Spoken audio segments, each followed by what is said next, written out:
sommes déjà au dernier virage de l'opération d'enrôlement des électeurs en prévision des élections générales de 2023. À 5 jours de la fin de cette opération, à la première ère opérationnelle, les récurrents sont encore en masse devant les centres d'inscription. Et puis la voix de la RDC est une fois de plus portée au niveau international. Le pays prend part au Forum économique mondial de Davos, représenté par son président de la République, Félix Tshisekedi, qui a aussi évoqué les questions sécuritaires dans la partie orientale, vous l'entendrez dans ce journal. Après l'union douanière et le marché commun, la communauté d'Afrique de l'Est veut émettre une monnaie unique qui constitue son troisième pilier de l'intégration. L'annonce a été faite par le secrétariat exécutif de l'organisation sous-régionale. C'est l'heure de vous informer. Bienvenue, mesdames et messieurs, au Forum économique de Davos, ouvert le 16 janvier dernier. Les chefs d'État et de gouvernement, mais aussi les personnalités économiques du monde se réunissent pour parler des enjeux mondiaux, pour parler des enjeux mondiaux en Suisse, où se tient cette rencontre depuis le dimanche. Félix Tshisekedi a fait entendre une fois de plus la voix de la RDC au niveau planétaire, la question sécuritaire, avec l'agression du Rwanda avec l'agression de M23 soutenue par le Rwanda, n'a pas manqué à être évoquée. Suivez. Ouverture ce mardi 17 janvier 2023 de la session du Forum économique mondial de Davos en Suisse. Ces grands rendez-vous des leaders mondiaux est placé cette année sous le thème « Coopérer dans un monde fragmenté ». Présent aux côtés du président de la Confédération suisse, Alain Berset, de la première dame de l'Ukraine, Olena Zelenska, de l'UI. L'ouverture ce mardi 17 janvier 2023 de la session du Forum économique mondial de Davos en Suisse. Ces grands rendez-vous des leaders mondiaux est placé cette année sous le thème « Coopérer dans un monde fragmenté ». Présent aux côtés du président de la Confédération suisse, Alain Berset, de la première dame de l'Ukraine, Olena Zelenska, de l'UI. Le vice-premier ministre chinois et de Ursula von der Leyen, la présidente de la Commission européenne, le président de la République Félix-Antoine Tshisekedi Tshilombo est venu porter haut et fort la voix de la RDC et celle de l'Afrique dans les cénacles des décideurs mondiaux. L'objectif du voyage étant double, à savoir montrer que la RDC est désormais une voix entendue dans les lieux de pouvoir du monde et faire passer encore et toujours le message de la réalité de la crise sécuritaire dans l'Est de la RDC, où le pays subit une guerre injuste imposée aux populations congolaises par le Rwanda. Le président de la République est venu aussi présenter les atouts du pays aux investisseurs, représentants des grands groupes mondiaux, mineurs, banquiers et autres présents au forum de Davos pour leur dire que la RDC est de retour, qu'elle est ouverte aux affaires à une seule condition, que les partenariats doivent être mutuellement profitables, gagnant-gagnant. Une journée pas de tout repos pour le chef de l'État Félix-Antoine Tshisekedi Tshilombo, qui a aussi participé à un panel sur les infrastructures pour une économie des énergies propres, une occasion de mettre en exergue les potentiels hydroélectriques de la RDC avec Inga et la création d'une industrie de production de batteries électriques en Afrique afin de capter en RDC des réels dividendes de la position mondiale du pays, celle de premier exportateur de cobalt. Parlons de la sécurité qui est parmi les objectifs de ce voyage du chef de l'État. Il faut dire aussi que leur arrivée a nourri un espoir jusqu'à l'irrationnel. La force régionale d'Afrique de l'Est, qui était censée avoir un mandat offensif, n'a jamais attaqué les rebelles du M23 à la place. Elle a usé d'une diplomatie dont elle se félicite, s'appuyant sur le retrait du M23 de certains endroits conquis. Mais pour plusieurs Congolais, cela n'est pas suffisant. Ils demandent plus à la force régionale et menacent d'organiser des marches. Voilà qui prélude des lendemains troubles. Patrick Ilunga.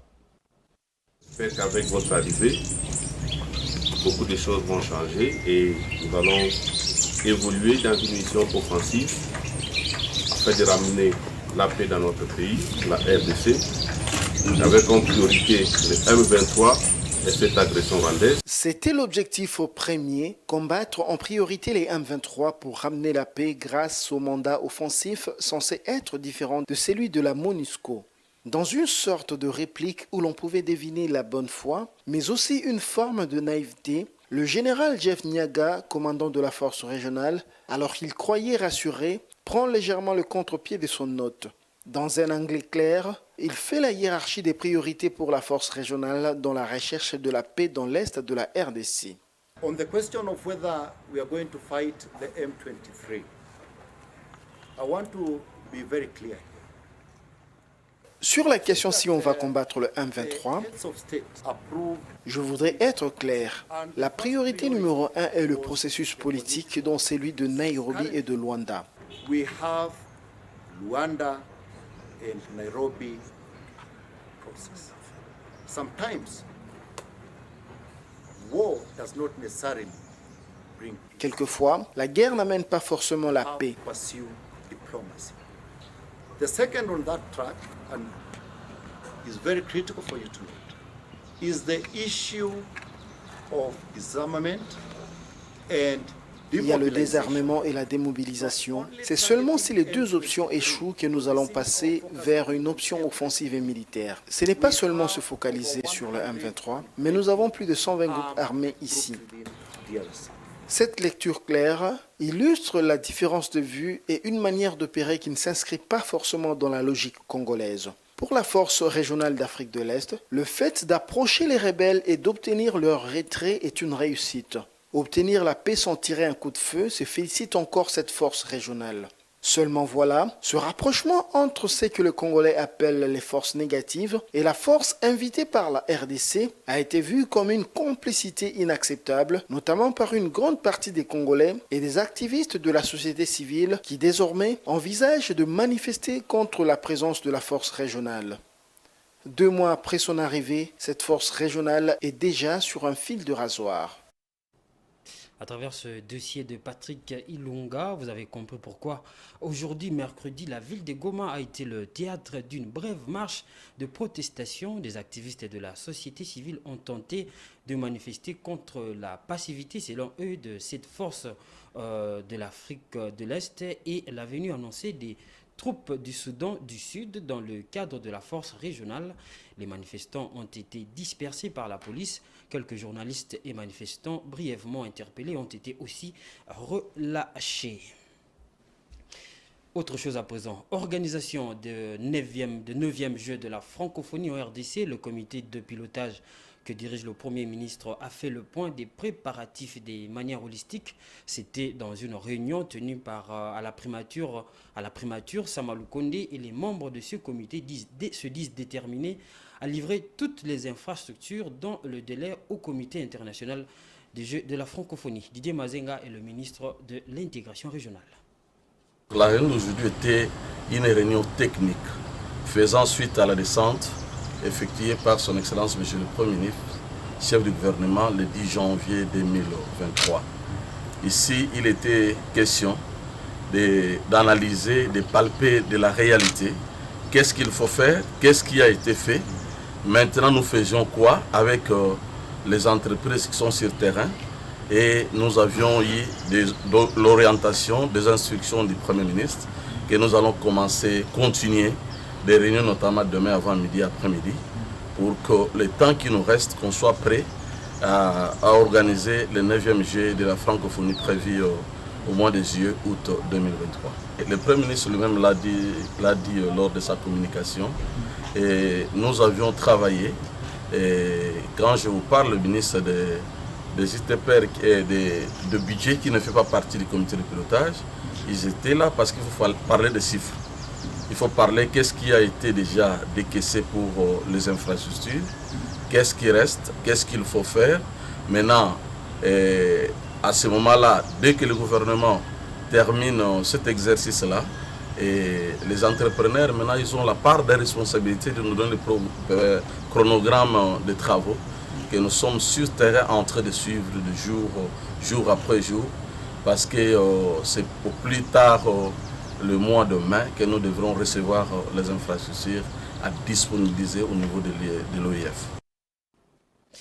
Je l'ai dit en titre, c'est pour ce 23 janvier que l'opération d'identification et d'enregistrement des électeurs dans la première ère opérationnelle prend fin dans les centres d'inscription. De plus en plus des requérants sont visibles et ça pose la question sur le chronogramme de ce processus entamé par la centrale électorale le 24 décembre dernier. Patience Lokeki et Giscard Ntamba étaient dans quelques centres pour voir comment évolue l'enrôlement. À 5 jours de la fin de l'opération d'enrôlement, les demandeurs ne tarissent pas devant les centres d'inscription de la CENI. Ils ne font qu'augmenter en nombre. Nous sommes ici au centre d'inscription Sainte-Anne, dans la commune de la Gombe à Kinshasa. Bien qu'ayant déjà récupéré leur carte, certains Kinois pensent tout de même qu'il faut quelques temps de plus, question de permettre à tous de se faire enrôler. Je suis venu chercher ma carte d'électeur. Je fais environ 40 minutes. Vu mon état physique, les choses se sont bien passées pour moi à l'intérieur. Nous demandons à la CENI d'ajouter même un mois de plus pour permettre à tous de se faire enrôler. Je suis venu chercher la carte, j'étais là depuis 5 heures. Moi je suis la femme d'un militaire de force navale. Nos maisons ont été incendiées, y compris nos cartes. Nous les avons expliqué notre cas, nous attendons la fin de la journée pour avoir la suite.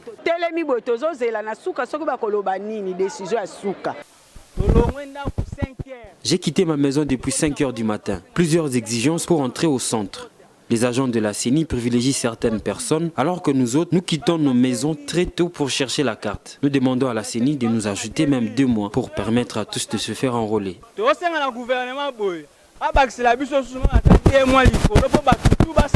Signalons que l'opération d'identification des électeurs dans la première ère opérationnelle a été lancée le 24 décembre 2022 par la CENI et va se clôturer le 23 janvier 2023. Autre chose à présent, le ministre de la Pêche et l'Élevage, Adrien Bukele, a, au nom du chef de l'État Félix Tshisekedi, lors de son séjour dans la province de l'Équateur, doté les pêcheurs de Mbandaka des intrants de pêche pour les aider à accroître leur production avec l'idéal qu'ils arrivent à desservir toute la nation. Enokisei. Accueillis avec pompe par ses administrés, ces membres du gouvernement est allé concrétiser la promesse du chef de l'État Félix Tshisekedi faite aux pêcheurs. Adrien Bukele avait aussi dans son agenda le puné sujet sur la problématique des éco-gardes du jardin zoologique de Mbandaka qui empêchent aux pêcheurs d'exercer leur activité dans la quiétude.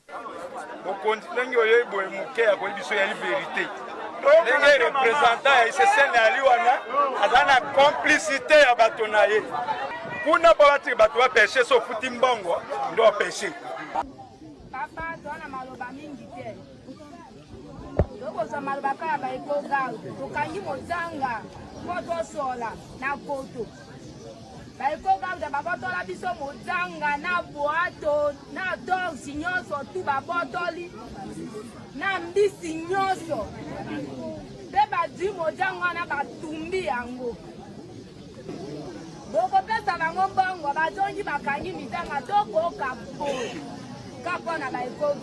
Sur place, le ministre Adrien Bukele a tenu une réunion qui avait mis ensemble les responsables de pêcheurs, le gouvernement provincial et les responsables des éco-gardes. Éco-gardes, solution na problème wana. Yango ana lobby na lobaki na ba responsable na bino mokwawa ke baya na réunion. Pour réunion wana tukusa réunion lobby na 11h na ba éco-garde na directeur provincial na bango oya ICCN ya zaliawa tukozwa ba mesure ya liboso awa tukoyoka ba mesure mosusu soki eza ya mwa makasi tokende kotala na directeur général na bango. Satisfait, les habitants de ces coins ont remercié chaleureusement le ministre de la Pêche et Élevage d'avoir permis de trouver un compromis afin de favoriser un climat de paix entre les éco-gardes et le pêcheur. Adrien Bukele a remis les moteurs hors bord, intrants de pêche tels que hameçons, filets, ralingues, matériel de conservation des poissons, promesse faite par le chef de l'État Félix Tshisekedi aux pêcheurs de Mbandaka. Accompagné du gouverneur de l'Équateur Bobo Biloko, Adrien Bukele s'est rendu dans différents campements de pêcheurs de Mbandaka, Nganda Kisasa, Nganda Maluku, Wendi Serki, pour s'imprégner des conditions dans lesquelles les éco-gardes travaillent. Le ministre n'a raté aucune occasion pour venir à la rescousse de pêcheurs qui nourrissent la population congolaise. Voilà, vous suivez la grande édition du journal sur Géopolis Télévision. Place maintenant à la page internationale.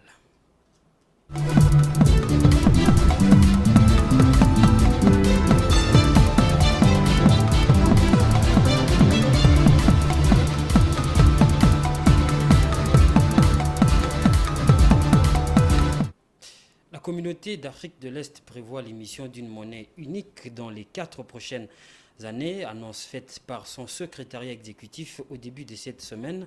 Selon l'organisation sous-régionale, l'émission d'une monnaie unique constitue une 3e pilier de l'intégration régionale après l'union douanière et le protocole relatif à l'établissement du marché commun. Jojo Moulamba pour les commentaires. De la communauté d'Afrique de l'Est devrait décider cette année du lieu d'implantation de l'Institut monétaire est-africain et de l'établissement d'une feuille de route pour l'émission de la monnaie unique. Selon le secrétariat exécutif qui a fait cette déclaration, le lancement de cette monnaie commune va s'opérer dans les 3 ou 4 prochaines années. La monnaie unique est-africaine facilitera, soutient l'EEAC, les affaires et la circulation de personnes dans la région. Elle effacera pratiquement les frontières, de sorte que les citoyens puissent circuler et commercer librement, comme prévoit le protocole relatif au marché commun. La communauté d'Afrique de l'Est est un regroupement de 7 pays de l'Afrique de l'Est, Burundi, Kenya, Ouganda, Rwanda, Soudan du Sud, Tanzanie, République démocratique du Congo. Ces blocs régionaux qui couvrent une superficie d'environ 4,8 millions de kilomètres carrés représentent un marché de 300 millions de consommateurs et disposent d'importantes ressources naturelles. La monnaie unique est-africaine est le 3e pilier de l'intégration régionale après l'union douanière et le protocole relatif à l'établissement d'un marché commun.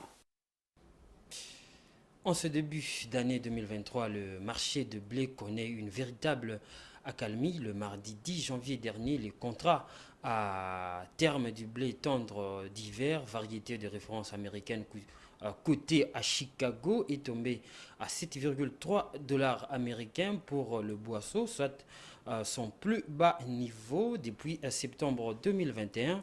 Du côté du marché européen, la tonne de blé sur Euronext se négociait la semaine passée en dessous de 290 €, effaçant les gains à réaliser au début de mars 2022. Une fois de plus, Jojo Moulamba.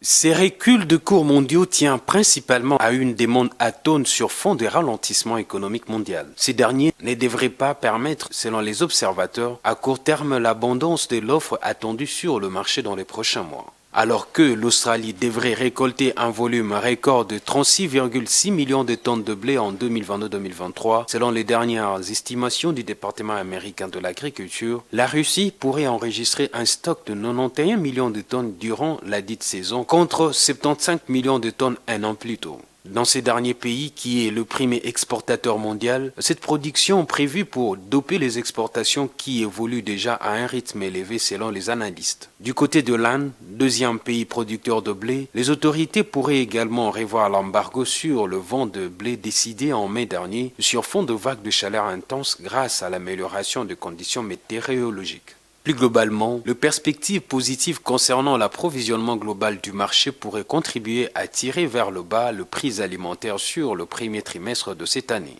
Elles s'inscrivent en outre dans un contexte où les corridors maritimes pour les exportations ukrainiennes sur la mer Noire continuent de fonctionner avec près de 17 millions de tonnes de produits agricoles qui ne sont toujours pas sortis au pays depuis le 1er août selon les dernières données du Centre de coordination conjointe basé à Istanbul. La digitalisation des services financiers permettant la simplification des processus, la réduction des coûts et le renforcement de la sécurité s'est considérablement accru ces 10 dernières années en Afrique. La technologie mobile et Internet ont permis aux Africains non bancarisés de bénéficier d'un accès plus facile aux services financiers tels que les transferts d'argent, les paiements et les investissements. Un dossier de nos amis d'Africa 24. Selon la Banque africaine de développement, l'utilisation des services financiers numériques pourrait augmenter le PIB de tous les marchés émergents d'ici à 2025, soit un total de 3,7 billions de dollars, un PIB qui pourrait créer jusqu'à 95 millions de nouveaux emplois dans tous les secteurs de l'économie, d'augmenter la productivité globale et les niveaux d'investissement et de réduire les fuites des dépenses publiques. Il faut que ces plateformes soient sécurisées, elles le sont pour la plupart du temps. Il faut que ces plateformes soient autorisées, elles le sont dans certains pays. Il faut que ces plateformes soient efficaces, elles le sont également parfois. Donc tout est réuni pour que les États membres en Afrique se plongent dans cette affaire, dans ce secteur, pour que l'on puisse quand même réglementer et assurer aussi la sécurité des transactions pour le client, c'est-à-dire pour l'usager, mais aussi pour le secteur financier dans son ensemble. Parce qu'aussi, il ne faut pas créer des risques importants sur le secteur financier. Selon les chiffres, le taux moyen de pénétration d'Internet en Afrique s'élevait à 43% en 2022, contre 42% l'année précédente. Une tendance en hausse qui favorise la digitalisation des services financiers parce qu'elle simplifie les processus financiers, aide à réduire les coûts et renforce la sécurité. La digitalisation permet aux institutions financières d'offrir de nouveaux services aux consommateurs et réduit par ailleurs les risques. Elle offre également aux usagers une plus grande efficacité et transparence dans les transactions financières. Nous parlons aujourd'hui d'innovation et les nouvelles technologies nous facilitent cette innovation. Donc il va de soi que quand on fait le calcul aujourd'hui, en termes de digitalisation, d'abord la digitalisation n'est pas le niveau de digitalisation même de l'administration africaine dans chacun de nos pays, etc., est bas. Un effort est en train d'être fait au niveau de chaque pays. Et évidemment, pour réduire ces taux, réduire ces commissions prises sur les transferts, nous pensons que la digitalisation a un apport plus qu'important. La numérisation des services financiers devenant une tendance croissante sur le continent permet aux entreprises d'en tirer profit et d'accroître leur productivité. Cependant, selon de nombreuses personnalités africaines, des efforts restent à faire, notamment en matière de réduction du taux de transfert, qui s'élève à 8% pour l'Afrique, un taux qui, selon elles, irait à l'encontre des objectifs de développement durable de l'agenda 2063 de l'Union africaine. Voilà, c'est sur cette note que nous mettons un terme à ce journal, mais avant de nous quitter, les titres. Nous sommes déjà au dernier virage de l'opération d'enrôlement des électeurs en prévision des élections générales de 2023. À 5 jours de la fin de cette opération, à la première ère opérationnelle, les récurrents sont encore en masse devant les centres d'inscription. La voix de la RDC est une fois de plus portée au niveau international. Le pays prend part au Forum économique mondial de Davos, représenté par son président de la République, Félix Tshisekedi, qui a aussi évoqué les questions sécuritaires dans la partie orientale. Et puis à l'international, après l'union douanière et le marché commun, la communauté d'Afrique de l'Est veut émettre une monnaie unique qui constitue son troisième pilier d'intégration régionale. L'annonce a été faite par le secrétariat exécutif de l'organisation sous-régionale. Merci de l'avoir suivi. Bonsoir chez vous.